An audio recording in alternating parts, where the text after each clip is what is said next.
Business School, is dean of the ILR school at Rutgers. Felix de la Torre is the general counsel for the California Public and Employment Relations Board, executive board member in the Northern California LERA chapter, and he joined NorCal LERA in 2019 also, has played an integral role in reviving the recently, it was inactive, and it has just grown tremendously in the past 2 years. I think we all have a lot to learn from both of these leaders of local chapters. And I'm going to turn it over to you, Jonathan Cohen. Thank you. Thank you, Bill. How much time do I have? About 15 minutes, roughly? Yeah. We only scheduled, we have an hour. Okay. So we only scheduled 2 chapters. So you don't have to rush yourself. And of course, after the 2 of you are done, we will have, I'm encouraging those attending to post questions in the chat room. You'll see if you're not too familiar with Zoom, at the bottom of your screen, next to participation, there's chat, there's share screen, and et cetera, et cetera. So click on the chat, type in your question, and we'll give you time later. So thank you for that. Well, thank you for asking me to speak. I appreciate it. I wanted to, when I was asked to speak, I wrote down 4, I suppose, steps that I think were integral and necessary for New Jersey LERA to get to where it was when I first got on the board to where it is now. And then, I realized I wasn't paying proper credit to those who preceded me. So I added another step, which sort of preceded my involvement with the chapter. And so now I went from 4 steps to 5 steps. I think the first step, which existed prior to my coming on board, was to build a core chapter, meaning a group of people who want to get together, enjoy being together. Let me just preface this by saying, when I became involved with New Jersey LERA, it was probably sometime around 2010, 2011. I honestly had heard of LERA, and just being sort of a labor law geek, I saw it in some places. I Googled it, and I didn't know what it meant, what it took to be a member. I knew that in New Jersey there was such a thing as the Labor and Employment section of the New Jersey State Bar Association, and I knew that there were about 200 or 300 attorneys who were ahead of me, who had been in there for years, vying for spots, and they put on programs. I didn't know really what LERA was, and I was interested in it, frankly, before anyone ever invited me to a meeting. So it was sort of interesting. One night, an individual with whom I used to work, he was a senior partner at my previous law firm, invited me to come out to an event.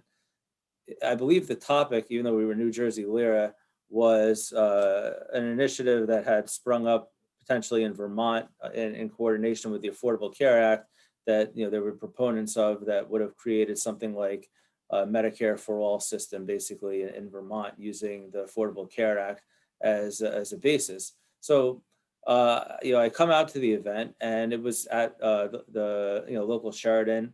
And the first thing that I think, the reason why my senior partner wanted to go was because there were arbitrators and mediators who he knew that were going to be there, who he kind of wanted to rub elbows with, rub shoulders with.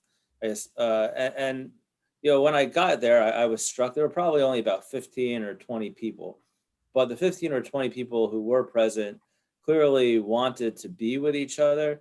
They enjoyed being with each other. They knew each other outside of the context of what they did. They came from all sides of the table, whether it was on the labor side, the management side, or the neutral side.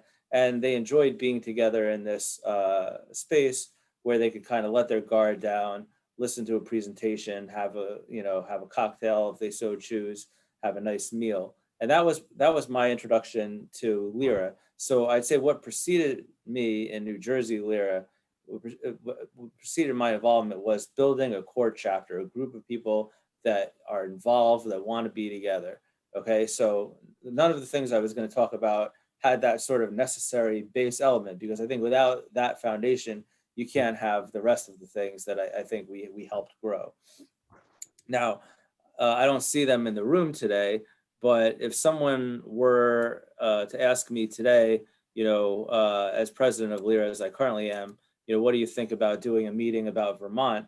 I probably wouldn't love the idea. And, I could be outvoted because we're a democracy. And that's for the reasons I'm about to discuss now. Although that meeting showed me the camaraderie that LIRA could have, I think it showed that there was more to be done, that a lot of the people who were leaders then were instrumental in subsequently doing, which is to grow the chapter. So we're not just 15 or 20 people who enjoy getting together, but we could even sometimes be 100 or 125 people in pre-COVID days, and now with virtual, it's almost, infinite, not infinite, but I mean, theoretically, if we have the right program, we can't even predict the attendance anymore. So how did we go from 15 or 20 people enjoying a nice meal and a cocktail together to a membership of approximately 100 plus 115, 125 people, paying members, about 500 people on our mailing list, when we were having sessions, roughly, I'd say an average of 50 people would be an average showing or a poor showing. How did we get from here to there? And that's what I really came to talk to you about. So what my experience was, first of all, the people that were in leadership at that time, Erica Tiener, Pat Westerkamp, Lisa Charles, reached out to me, and I think just saw me as being a young person on the management side, as an attorney that wasn't really represented in the chapter at that time, and they asked me to get involved. So I ended up, getting involved, and as luck would have it, sort of simultaneous with my involvement, the state of New Jersey, basically became a hotspot, I'd say, for labor contention, because we had a governor who is a national celebrity now, Chris Christie, who passed a lot of initiatives that, frankly, my law firm as a management firm sort of agreed with, particularly in the public sector, but they were very controversial, and he did a lot of things in a heavy-handed way, and it rubbed the labor community the wrong way, to say the least. So from a lawyer's perspective, it was a great time to be practicing public sector, meaning governmental labor and employment law, because the laws were changing.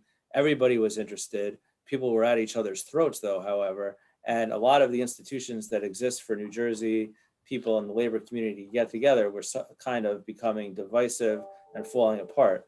The Public Employment Relations Commission at that time, the governor names the chair of that. They became boycotted. So we kind of had some things going our way.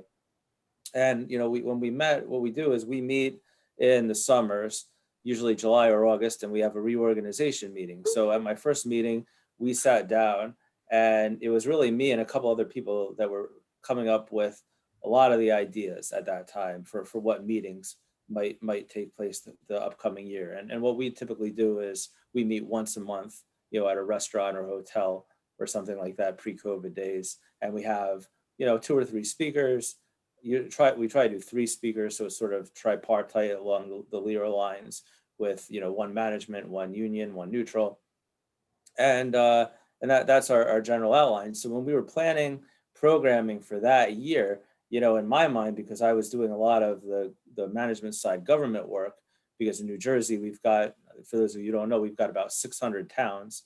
They say the state religion in New Jersey, Governor Byrne was our governor in the 70s, said was home rule, because basically each one of the 600 towns, 800 school districts basically wants to run itself. So they all have their own attorneys.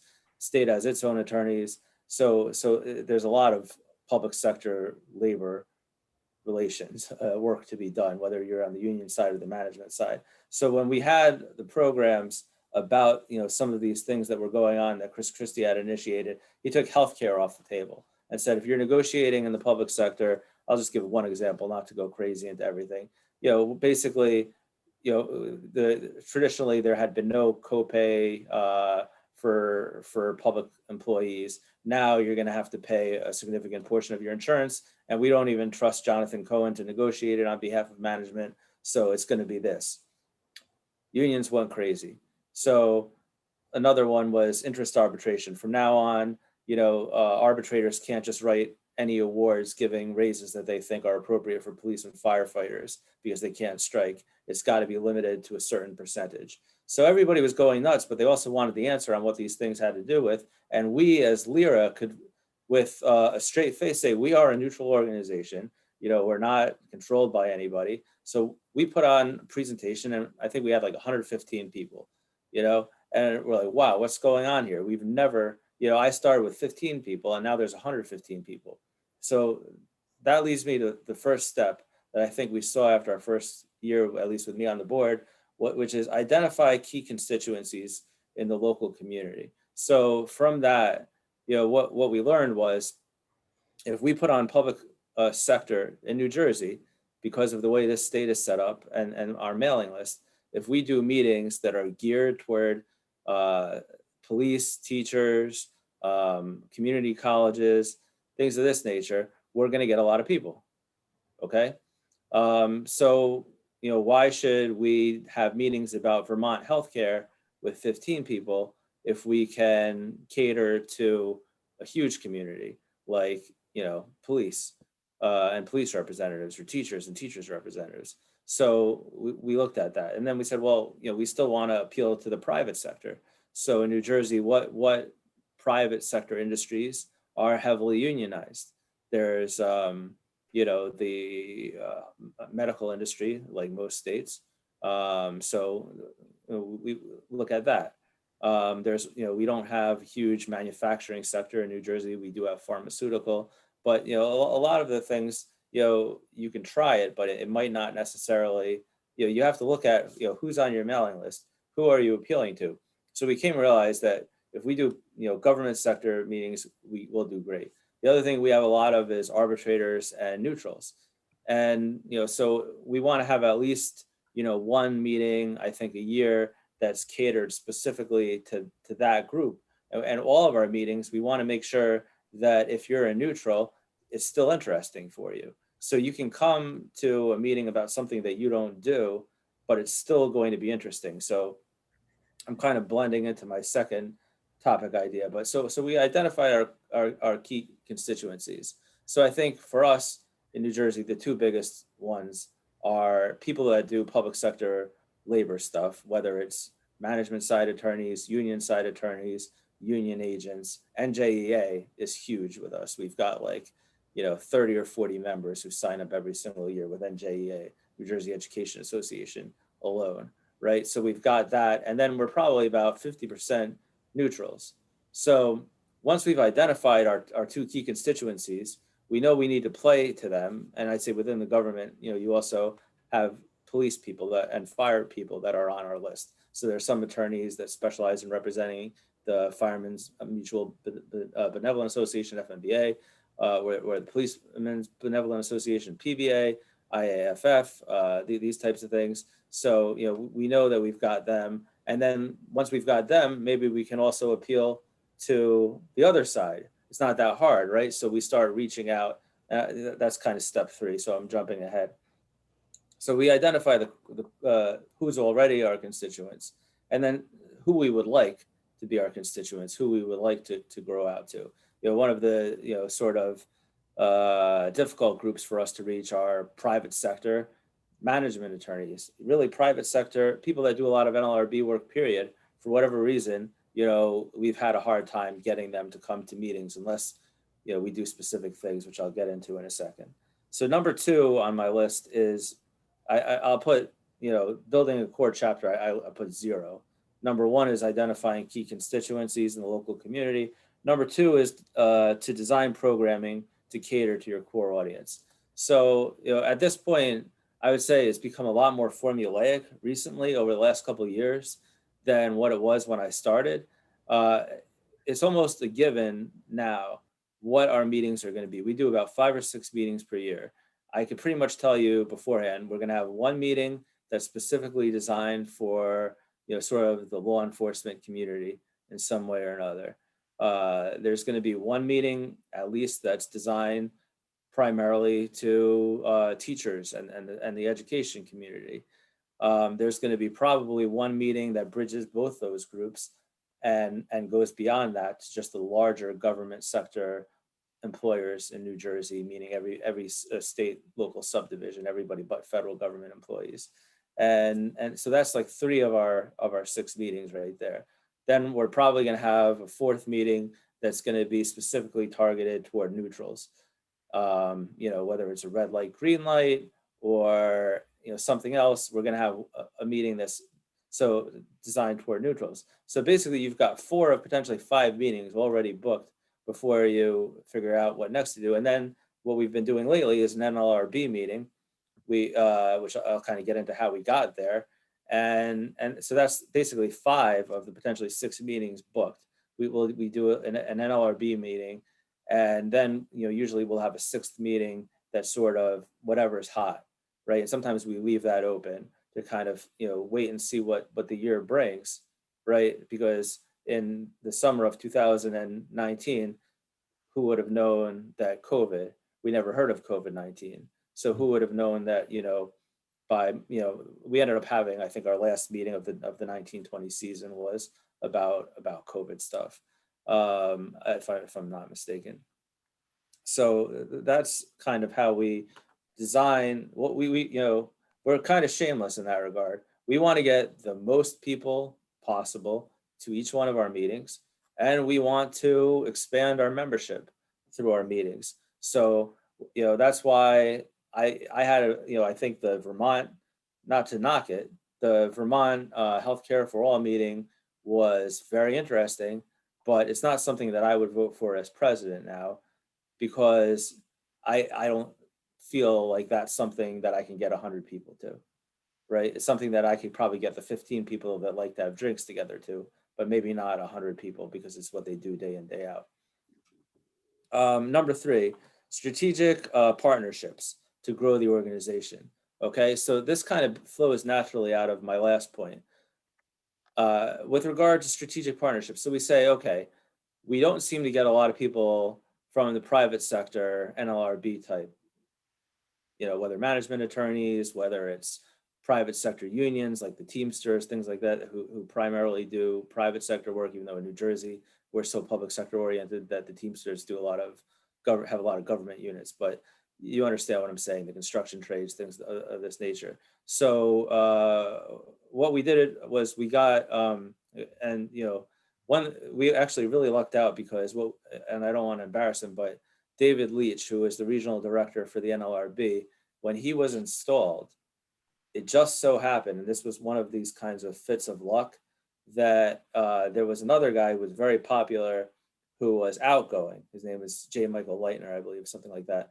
And he, I kind of view us as not in competition with the New Jersey State Bar Association Labor Employment Section, just because that's my background as a lawyer. But I see what they're doing and I see what we're doing, and we kind of look at that in conjunction. So they did a huge thing for him for outgoing, but they weren't doing anything for the new guy coming on from the Newark region. So I think someone came up with the idea, let's do something nice for him, right?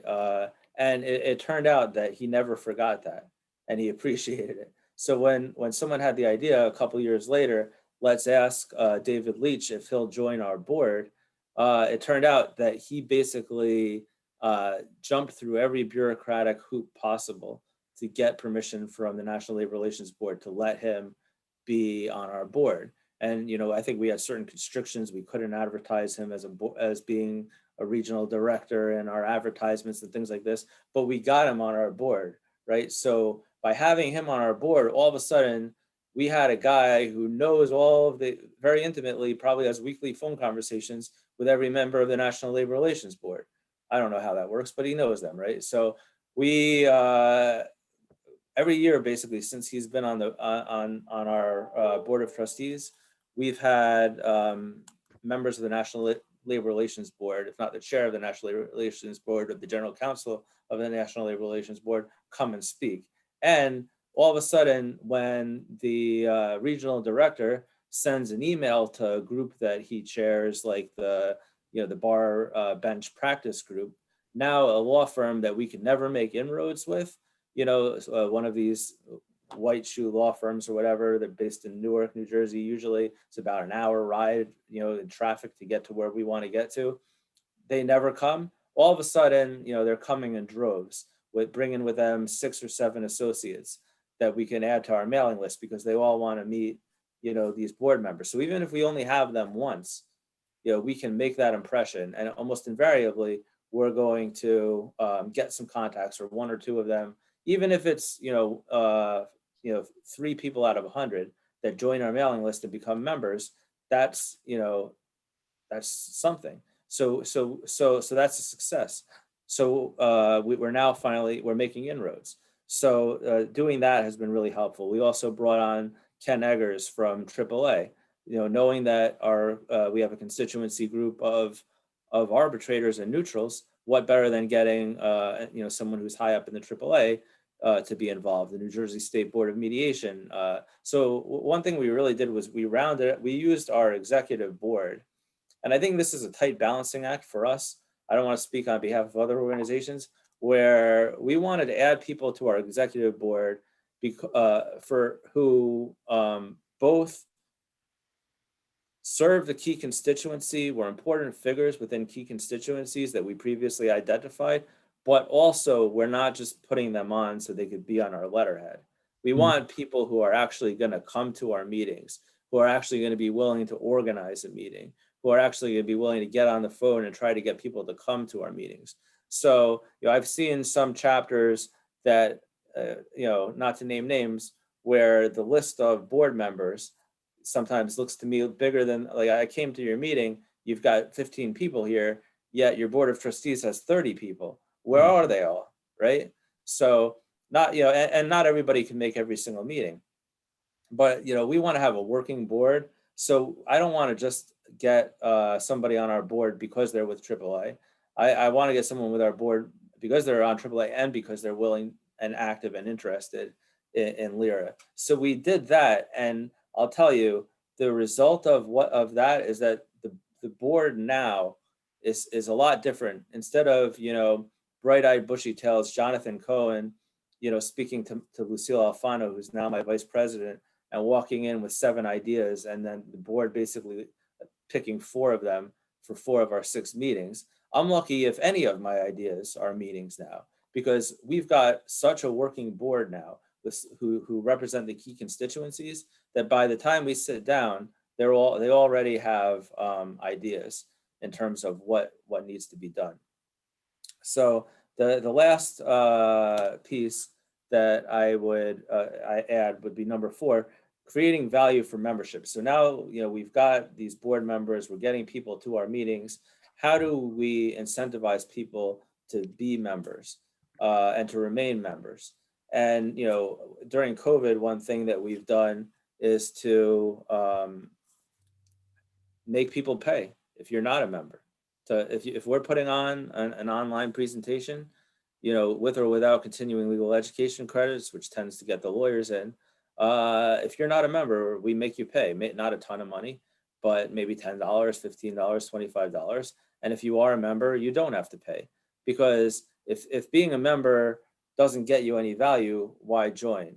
Another thing that we did, although I'm not sure if it'll stay that way, is we moved to rolling membership, because I found that it's hard for me to in good faith recommend to somebody that they sign up as a member in March or February if being a member only gets you a $10 discount per meeting for 2 meetings, and you frankly would save money by simply just attending the meetings at the non-member rate. And then in September basically you're wiped out as a member and you've got to sign up again. So in my particular view, which isn't shared among my entire board, rolling membership is another way to incentivize membership, because I can tell you whether it's February, March, April, May, June, July, or September, that if you join now, you're going to get 365 days of membership. We're working to do other things as well, access to the website, developing things on the website, but we haven't really accomplished that yet. But we've weathered COVID pretty well. I'd say we have as many members or more members now than probably any time that anyone remembers in the history of the organization. And I think a lot of it has been attributable to the things that we've talked about. So I want to let everybody else speak, so I'll wrap up. Thank you, Jonathan. That You're was excellent and very valuable, I'm sure, to everybody at this workshop.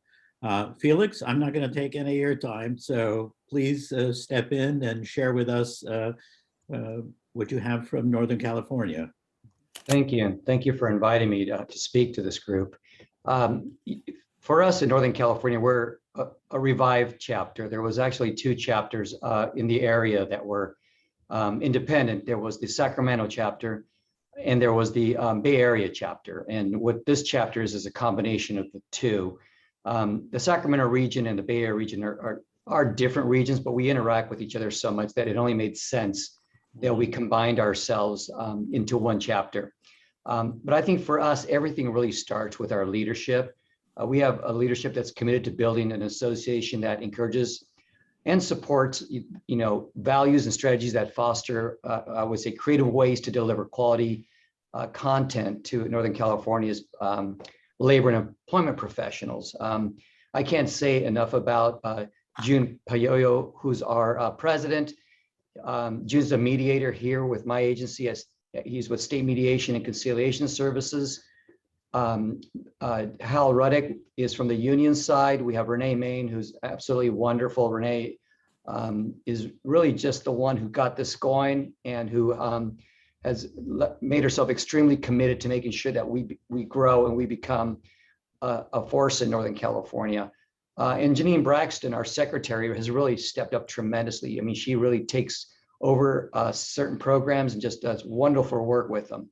And then we have a communications director, which I'm not sure all of the chapters do, Sam Kim. I'll talk more about Sam because Sam's a special kind of person. But, it's their passion for making our chapter successful is contagious to the board of directors and anybody who associates with us. They really are putting the time in to grow this chapter. And their dedication and time commitments to our program inspires everyone involved with the chapter to find creative ways to meet our goals, to whether it's in growth, recruitment, or in our events. So yeah, I would say the first thing for us that's been the most useful has been having a great officers and leadership team. But it's not just that. The other thing that we've committed to, particularly in Northern California, because as you probably know, California is a very diverse state. Northern California is no exception. Our region, it's important that our chapter reflect our region in diversity in our officers, in our directors, and our membership. And when I say diversity, I'm not just talking about the obvious things, gender, race, etc., but diversity in careers, so that we have the neutrals and the academics, and we have the union-sided people, and we have the management-sided people involved in it together to build a chapter. And so there's constant efforts to look to see if we're including everybody who should be included in our chapter to make us a stronger chapter. We feel strongly that our diversity enriches our chapter and has been a factor in our quick success so far. And it's not just the other areas. The one area that I think we always want to make sure is part of our diversity is point of view diversity. That people feel like they can come to a LIRA event and express a point of view in a safe place. And I'll talk a little bit more about that. But I'm going to go back to Sam Kim, our communications director. Sam is an IT professional. He started in San Jose, California, and has now moved himself to, I think, Washington State as a career transfer. But Sam just really has a knack for reaching out and finding creative ways to basically market our chapter. He uses every available resource. So we're on LinkedIn, we're in social media. He's very creative with creating posters and flyers and announcements and just constantly getting out to our constituents, our community, to inform them of what we're doing and what we're involved with. And having him, I think, has just been a real benefit to the chapter. And I think without his marketing skills, I would say we wouldn't be as successful as reaching out to all the people we want to bring into Lyra, NorCal Lyra. So it's not an understatement to say that, Sam is our secret weapon here in NorCal chapter. And outreach, of course, is a key element. Jonathan spoke about that, going from 15 people to 100 people. I mean, when you have the potential to really have a large association and have a lot of input, we certainly have that potential here in Northern California. So we're trying to find ways to reach out to people, not just passively, but very proactively. We have a quarterly newsletter, of course, the basics, but we also want to leverage our own relationships. My history is I was a union lawyer at a law firm for about 8 years before I went in-house as the chief counsel for a public sector lawyer. I'm sorry, a public sector union. And before I was appointed here by the governor to this position. And so at every step, I've made relationships. And it's up to me to reach out and to leverage those relationships to tell people, hey, this is a good place for you to come and grow yourself professionally. But this is just my example, but every officer and every member has those relationships, and it has the ability to reach out. And we try to use that as a way to get people to communicate with the people they deal with on a day-to-day basis and say, you should think about joining Lyra. It's a great place to have discussions, to learn, and to also have social interactions with people. But sometimes your interactions aren't always social, right? I have a lot of opposing counsels I've known over the years who I mostly saw in arbitrations or in trials or in contentious hearings. And it's nice to be able to step into a different place where it's more of a social element or a learning element. And so our outreach has that aspect to it where, make these personal connections and bring people in. Early on, one of the things we also used was what we called attractive membership fees. Our first event, what we did, for example, is we announced our event. Sam marketed out to everybody that we could think of reaching out to. And then we told folks, if you sign up for the event, if you join Lyra, you get to do the event for free. So we kind of coupled them together. And so people were getting both the event and becoming members in one shot. And that brought in quite a few people. I think we got 50 or 60 people who joined just through that, I would call it promotion. And we still look for ways to be creative with our membership fees because our thought is that, look, if we can bring people in and show them the quality programming and events that we provide and just the value of the interactions we hopefully are going to begin having, because you have to remember, we are a post-COVID chapter, right? We've not had an event yet pre-COVID, which means we've not gotten together in person. We've just seen each other on Zoom accounts. But that's going to change at our next event. And I think that's going to be a huge help for us because it is a big difference to be able to sit down and have a conversation with somebody or talk or catch up versus, on Zoom. But yeah, using attractive membership fees for us has been a way of bringing people in, and then because of the quality of our programming, keep them in. And so that kind of moves us to, what we do. We hold these events. And what we've done very well for the first two, we've only had 2 events since we've become a chapter, but we've had prominent speakers. The very first event, for example, we had Assemblywoman Lorena Gonzalez from Los Angeles. She was the Assemblywoman who had passed a law in California that made Lyft and Uber drivers and other gig economy folks, and I know, Jonathan, you're not going to like to hear this, but it's the way it was, right? They weren't independent contractors. They were employees of Uber and of Lyft and, of all these other companies. Because what we were finding is that there was a lot of people in California that were using these as their prime way of employment, but they had no unemployment. If they lost their jobs, they had no health care. I mean, they were contractors. And so she passed this law, which of course was overturned last year after Uber and Lyft put a referendum on our ballot to upend the law, AB 5. But it was a contemporary topic at the time. It was a hot topic. the proposition was going on the ballot. And so we brought the author of the law into the event and had her do a presentation, and that, it was timely. And that's, aside from having really good speakers, you have to have contemporary topics, things people want to talk about or hear about or learn about.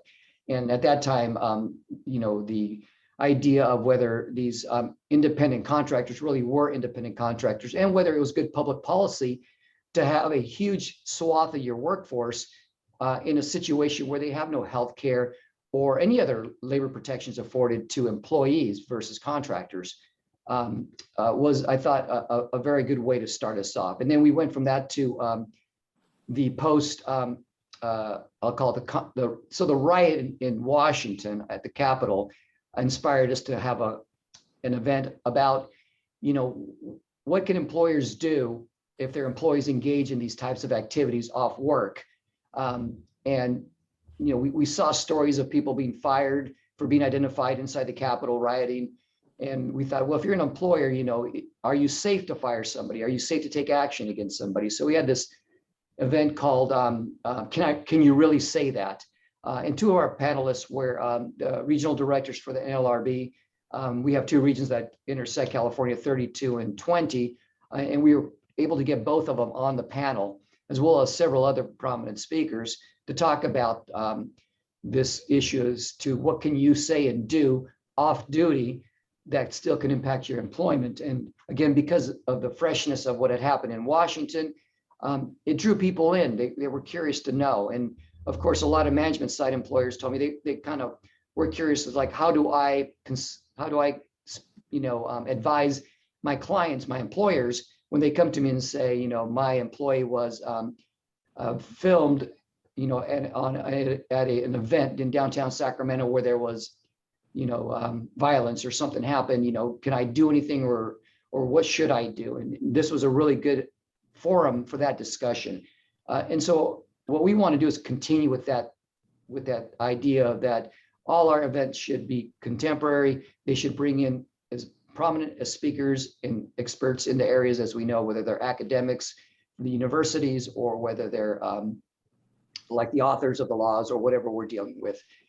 And the last thing I'll add to this is that we realize that, we're all busy professionals, and at least now it's better to have quality over quantity. And so we are probably going to only be doing anywhere between 2 and 4 events annually. I think our next event isn't scheduled until October. And so the idea again is to just, find a really solid topic with really impressive speakers and do it right and do it really well. And again, hopefully the quality and the value they get from these events will inspire people to not just join LIRA, but maybe even participate in other ways. Our biggest challenge, I think, which I think is probably maybe different than what I've heard from other speakers, is getting the union-sided folks to join LIRA. It seems like we're very management heavy and neutral heavy, and our union folks are kind of lingering in. What we worry about is we want people to understand that this is an association for everybody. We've become very polarized in this country in a lot of ways, but we want a place where labor and employment professionals can meet and exchange ideas and opinions and viewpoints and feel safe about it, because it should be a conversation where we listen to each other and learn from each other, and not be prepared to debate each other, because that's not what we want to do. You may walk away disagreeing with a speaker or a point of view, but the idea is that everybody should feel safe to express it and explain, where it comes from in a way that is very, I'll use the word academic, but the idea is it's not adversarial. And I think that's what we have to work better at, is finding ways, because I think for the union folks, they still don't know if this is an employer group or not. And there's just this misconception that we need to clean up. But I think that kind of sums up what we've done in Northern California. I said we're very new. We're still growing. And I think we're going to learn as we grow. But we're happy with our start. So again, thank you for having me. And I'm happy to answer any questions Felix, about. thank you so much. Both of these presentations were exceptional. And I think both of you have properly embraced what we understand as the perhaps unique, certainly rare role that LARA and LARA chapters can play in our larger community. And I think that gets appreciated.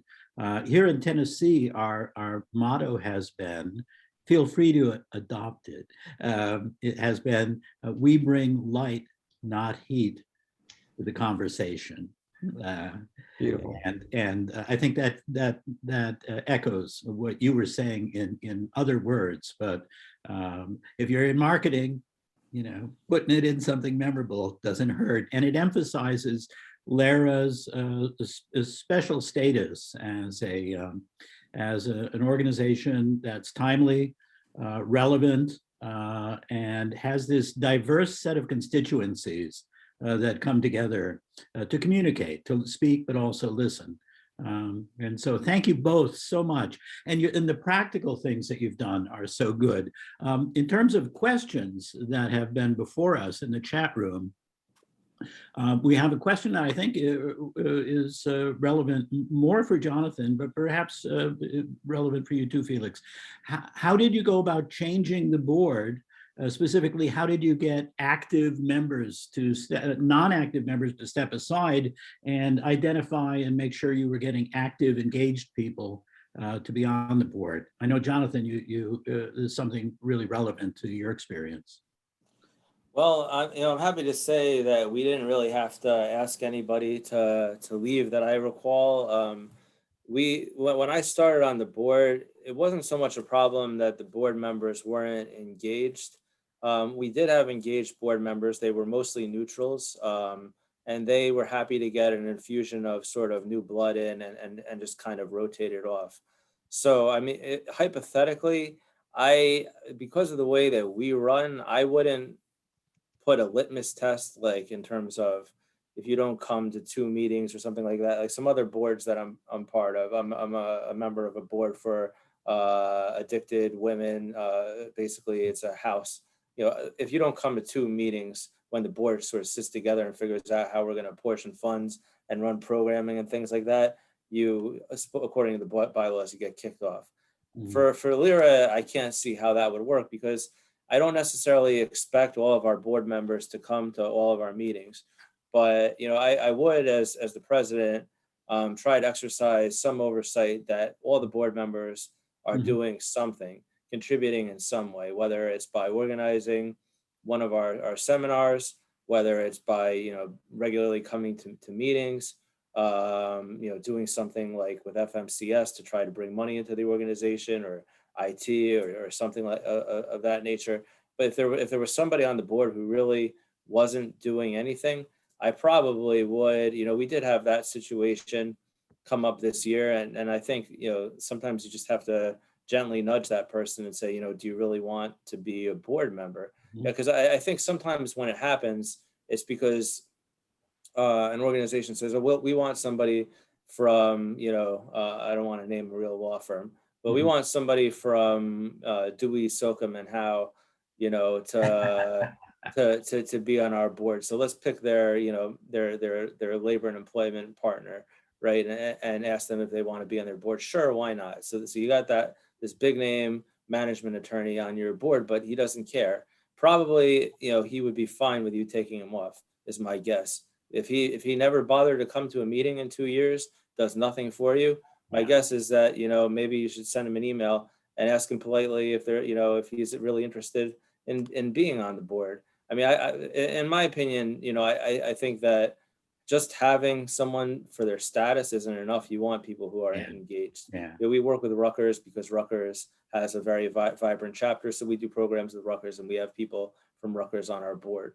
But we've been fortunate. We haven't had that specific circumstance happen a lot. I think people tend to know when it's their time and rotate off voluntarily. At least that's how it's worked with us. And sometimes they come back. So, Felix, anything to say? No, other than, we started from scratch, so we didn't have any prior officers Yeah. or board or director members.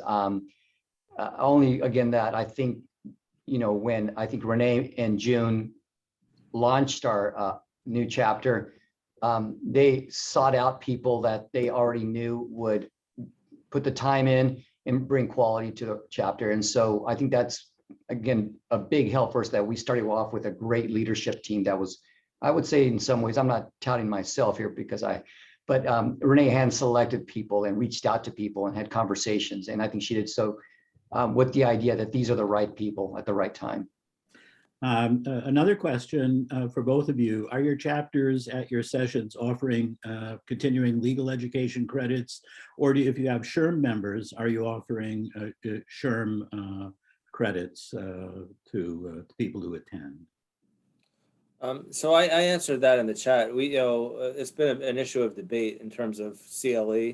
In New Jersey, especially since COVID, we had a bad experience in terms of trying to get a prompt response, because in New Jersey, you're either a single course provider for CLE or you're an approved provider.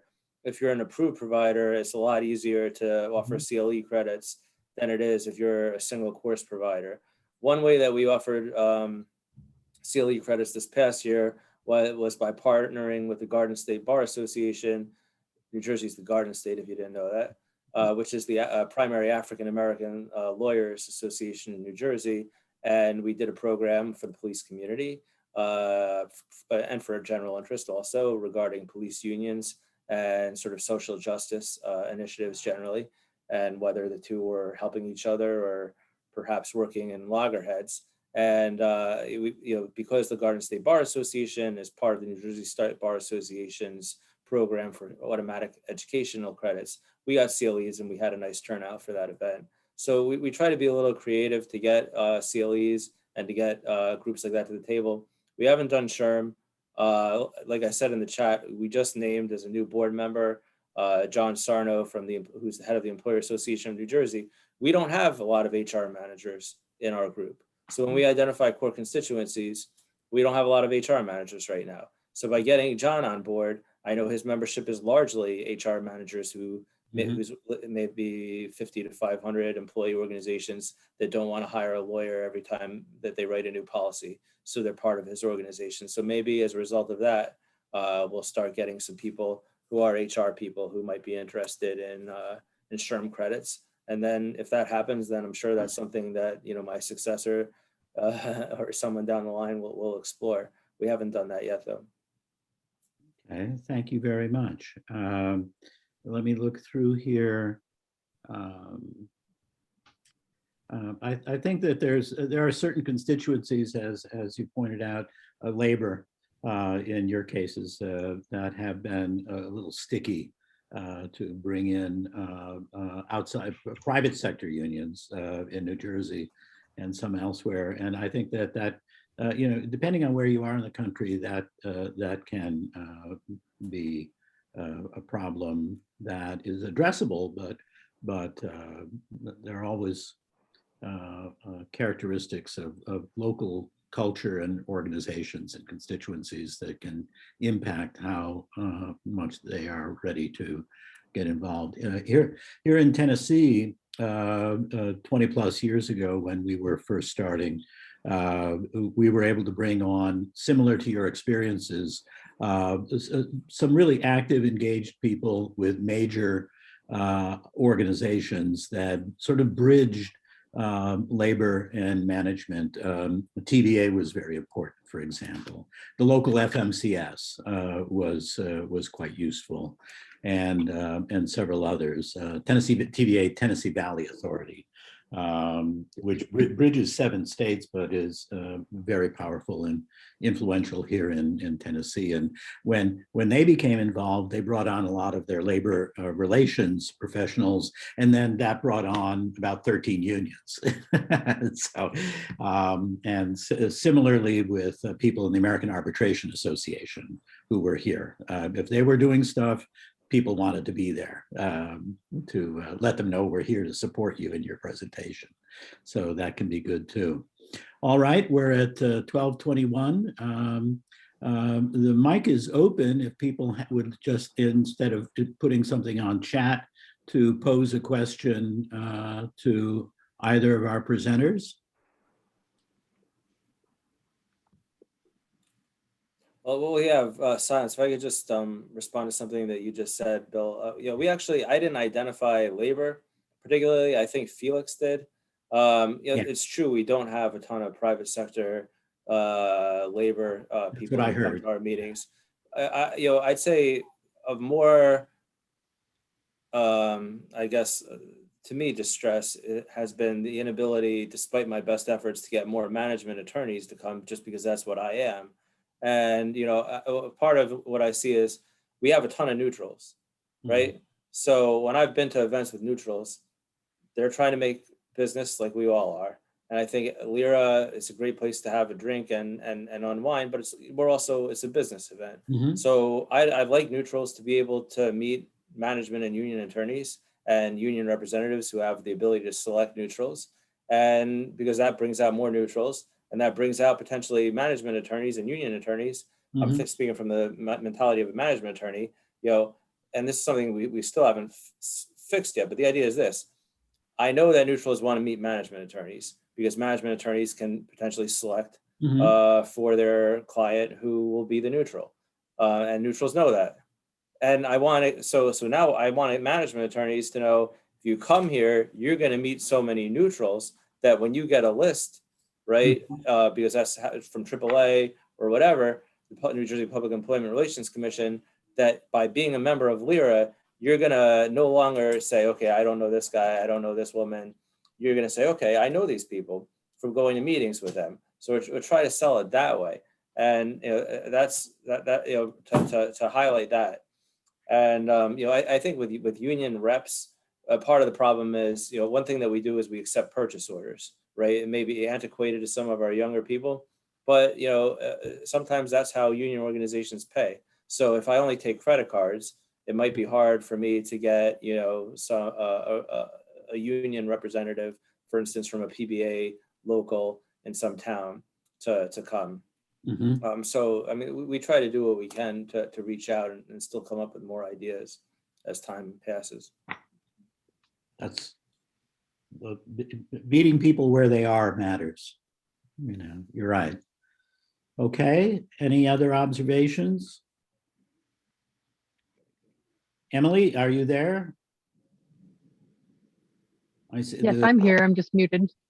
Okay.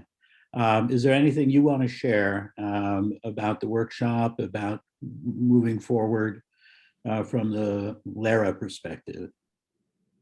I am so grateful to you for sharing these insights. This has just been so great for me specifically to hear, because I get a lot of questions from chapters that are feeling these kinds of challenges, and I don't have the insight that you guys do. So I am really grateful to be here and listen. I'm really impressed by what New Jersey Lyra and NorCal Lyra and Virginia Lyra and a number of other chapters are doing. It's just tremendous to see.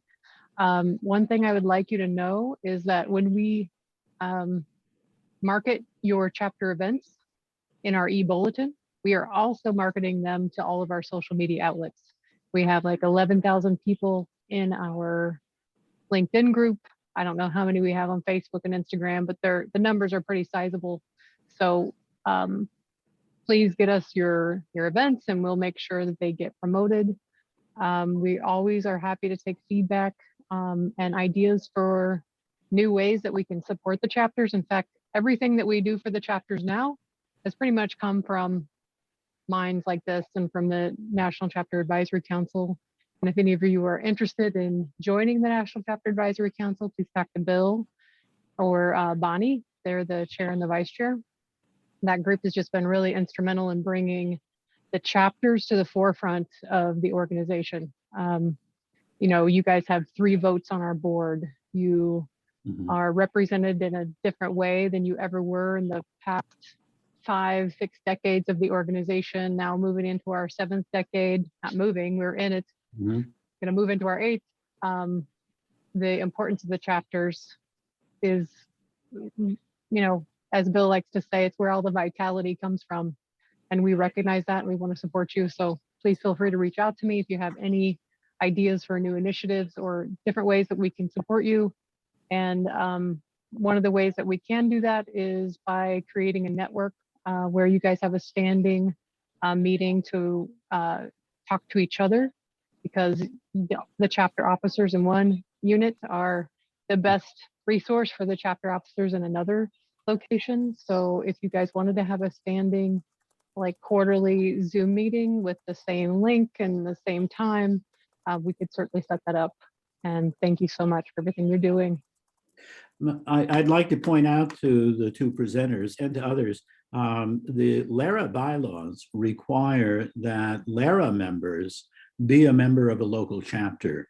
So one of the things that you might do, if you haven't done it already, is look at the LARA directory to see if you have some people lurking in your area who aren't aware of their responsibility to join your local chapter if they're already a LARA member. Now in New Jersey, they might be already a member of the Rutgers chapter, for example. So we don't know, but it's worth touching base with them to see for that. And we also have a listing, I think Emily could send this to you, of the other benefits that when people are a member of the local, they are also identified as an affiliate member of LARA. And they get certain services from LARA without joining LARA, although we'd like them to do that.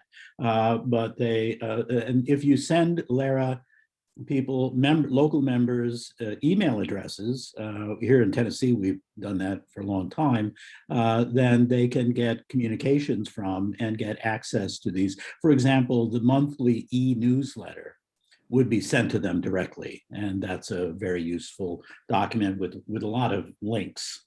But there are other advantages to being a member of a local, providing you with affiliate status with LARA. And so in your marketing to people, you know, you can point to, Emily, could you send those little? Sure, definitely. Yeah.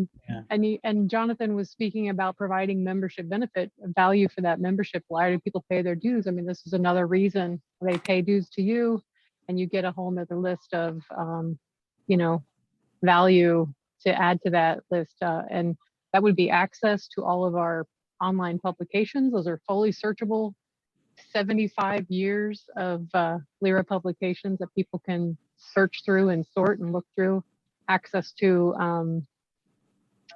our e-bulletin, of course, and there's a number of other items. So I'll get that list to you, and I'll link it here. So, and all, as was said, marketing really matters. And so, and then once you bring them in, what's clear is they're getting a lot of value for a very modest amount of money.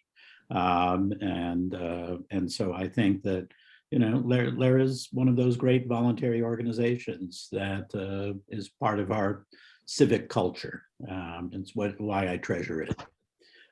So thank you all very much.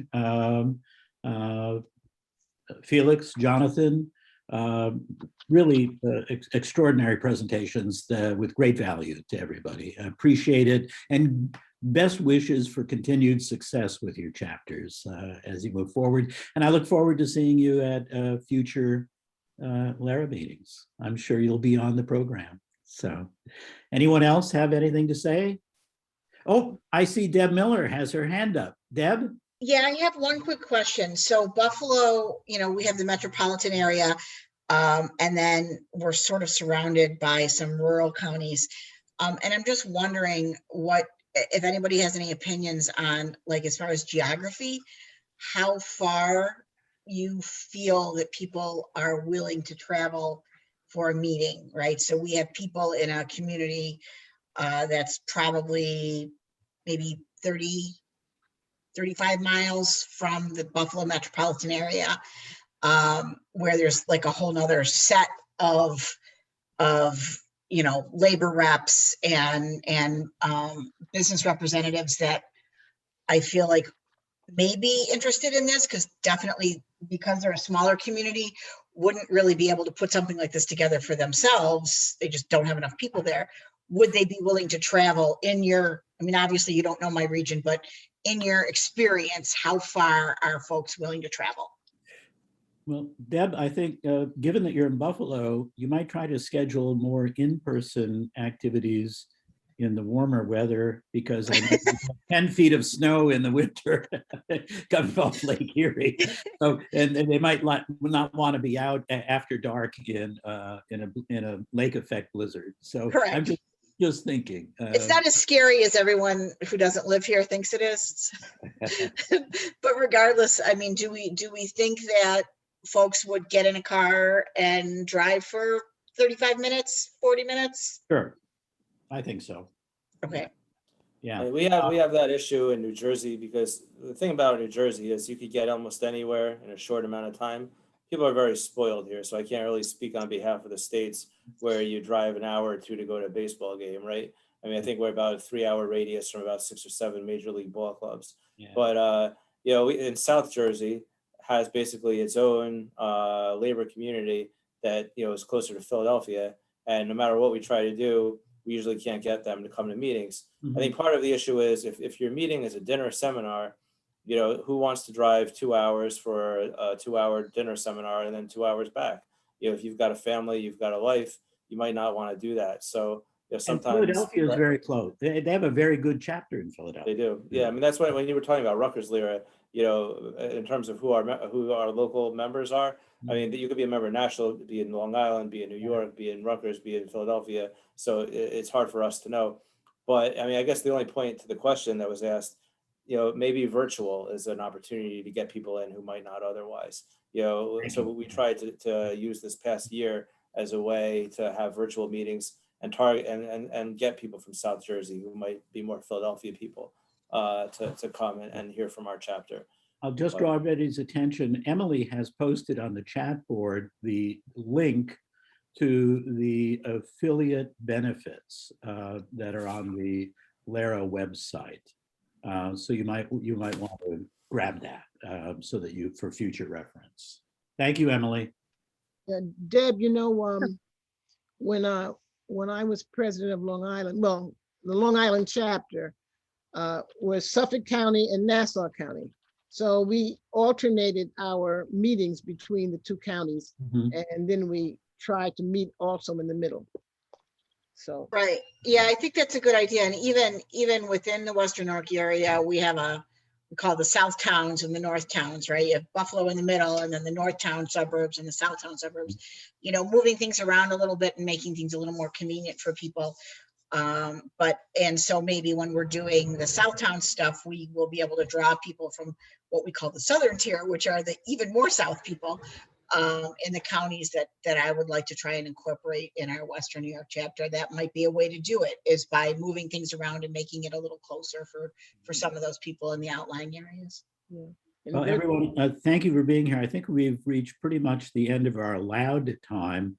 I'll note that Emily has also posted a link to the LARA benefits for the chapters, to the sort of the counterpart of the benefits for affiliate members of locals. So you might, you know, just take note that that's there and something you can reference at the LARA website anytime you want. But LARA is doing a great job. We've worked for about 15 years on really building this kind of reciprocity between the chapters in LARA, because we have the same mission. And so we're moving well down that path, and every year it gets better. So thank you all for being here. Again, thank you to our presenters. Best wishes for good health and for continued involvement and successful involvement in LARA. Bye, everybody. Okay. I'm going to adjourn this meeting now. Adjourned, so moved.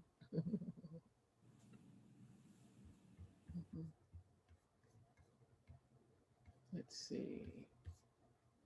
I want to go to the hallway.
Right.